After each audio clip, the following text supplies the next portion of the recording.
აუძზაუდით და გავბოდით და ნუ ახლა მიმაშო ყველა ზოგი მოიწამლა, ზოგი იქნა და მეც მოხდია მოწამლის მაშინ ახლა სხვანაირად და ვიცი ეს არის. რაც მახსოვს ეს არის რომ მე გადგინდა რომ ვიყავი მოწამლი. ლელა სირაძე 1999 წლის 9 აპრილს თბილისში რუსთაველის გამზირზე მთავრობის სახლის წინ გამართული აქციის მონაწილეა. ამ დღეს ყოველთვის ემოციით ხვდება. 26 წლის წინანდელი დღის გახსოვნება უჭირს, რადგან მომხდარმა მას ჯანმრთელობის მდგომარეობა დაუმძიმა. ლელა სირაძე მაშინ 24 წლის იყო, როცა ათასობით ქართველთან ერთად იმ პერიოდში საქართველოს დამოუკიდებლობის მოთხოვნით ქუჩაში გამოვიდა. მშვიდობიანი აქცია სისხლიან ტრაგედიად გადაიქცა.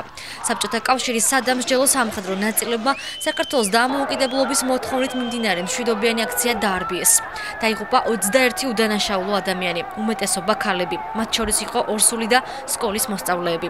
ამის გარდა იყვნენ დაჭრილები, დაუდგენელი ქიმიური ნივთიერებით მოიწამლა 2000-მდე პირი.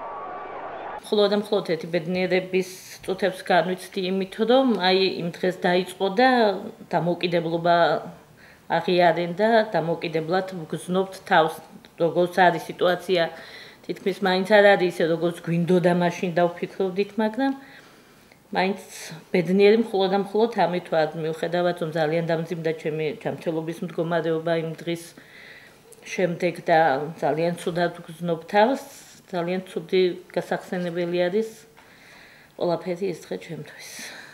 მიზანშეწონილად მიგვაჩნია საქართველოს რესპუბლიკის უზენაესმა საბჭომ 1999 წლის 9 აპრილიდან ზუსტად მეორე წლის თავზე საქართველოს უზენაესმა საბჭომ ზვიად გამსახურდიას მეთაურობით საქართველოს დამოუკიდებლობის აქტი მიიღო.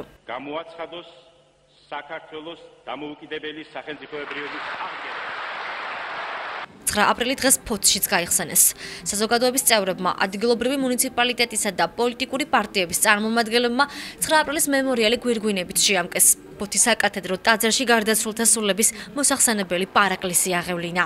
დღეს ძალიან ემოციური დღეა. დღეს არის ყველა ქართველისთვის სასწავლებელი დღე. დღეს ჩვენთან ტერი ნიჩბებით არ მოდის უკვე, უფრო მზაკრული მეთოდები აქვს ტერს, ამიტომ ყველა ქართველმა უნდა გავითავისოთ და საქართველოში მცხოვრებმა, რომ ჩვენ ყველა ერთად ვაშენებთ საქართველოს.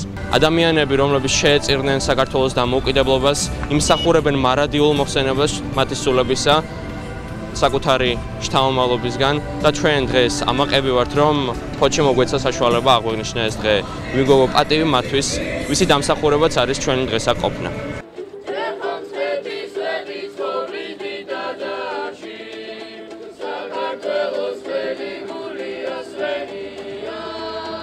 ცხარბ და დაღუპულთა სულები განისვენებენ მარადულ სასუფეველში და მათი სულები დავნათ ის დღეს გაუმარჯოს დამოუკიდებელ ქრისტიანულ საქართველოს ჩვენთან არის ღმერთი. 9 აპრილი საქართველოს უახლეს ისტორიაში ჩაეწერა ტრაგედიისა და ამავდროულად საქართველოს დამოუკიდებლობის აღდგენის დღედ.